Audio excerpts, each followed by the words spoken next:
এই দোয়া যেদিন আমি পড়েছি কোরআনে, ওই দিন থেকে আজও পর্যন্ত আমার মনে হয় না আমার জীবনে 2 মিনিটের কোনো দোয়াও যদি হয়, 1 মিনিটের দোয়াও যদি হয়, মুহূর্তের দোয়াও যদি হয়, আমি এই দোয়াটা কখনো মিস করি বলে, জ্ঞাতসারে মিস করি বলে আমার মনে পড়ে না।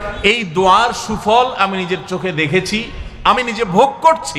সুখী দাম্পত্য জীবনের জন্য পুরুষ এবং নারী উভয়ের জন্য সর্বপ্রথম এবং প্রধান করণীয় হলো আল্লাহ তাআলার কাছে অনেক আগে থেকে দোয়া করতে থাকা হয়। আপনাদেরকে একটা দোয়া শিখাতে চাই, অনেকে হয়তো জানেন।